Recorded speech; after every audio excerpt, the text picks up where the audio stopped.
dito sa aircon. Ito sir, no? Ano ba? Nasa dulo yan.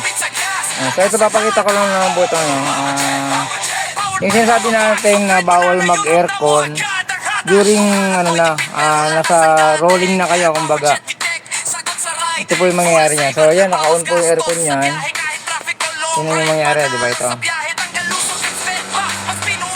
Saka pansinin nyo kanina yung compare mo sa naka-off, di ba?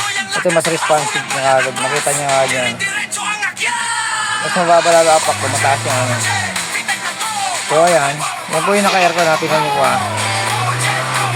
Pag pingatin natin yung aircon yan, tingnan nyo po yung mangyayari kung aangat pa yung RPM nyo.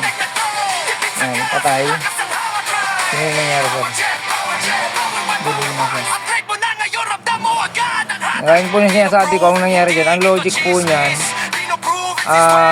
pag naka-aircon kayo, nangyari, sabi nga po, literal na nagdadagdag na ng torque yung gadget natin, yung power jet, BTEC.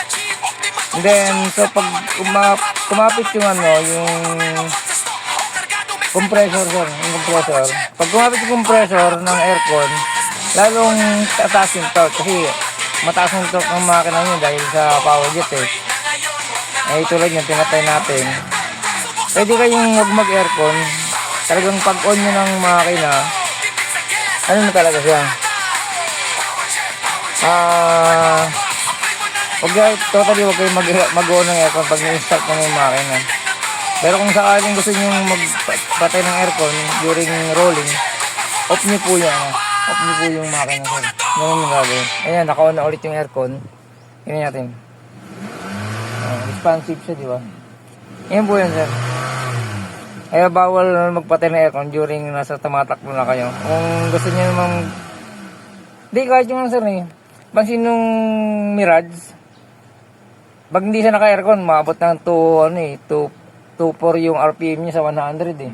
Eh pag naka-on yung aircon, nasa 2,000 RPM lang. Saka sabi niya, mas ramdam niya pag naka-aircon lang. So yun yung sinasabi natin na sir, na mas maganda kung naka-aircon. Although yun naman sir, naturalize natin eh. Kaya tayo gumamit, may sasakyan, gamitin yung aircon. Pero yun nga, nabaliktad yung senaryo. Kasi ang naturalize is, pag nagpatay tayo pag nag-on tayo ng aircon, mas humihina ng konti yung ilang percent. Kaya nga sa sir, sa mga pahon, ang ginagawa ng iba, pinapatay yung ng aircon. Ito naman, bawal tayo magpatay, kumbaga, during rolling na naka-aircon. Isa pa, off natin. Yan. Delay na siya. Kahit anong bomba sa line. Sunod-sunod rin natin. Ayaw na. On natin ulit. No. Habang ginagano mo, sunod-sunod, kaya niyang iangat. Yan. Ganun ka yun, sir. Yan. Salamat sa Diyos.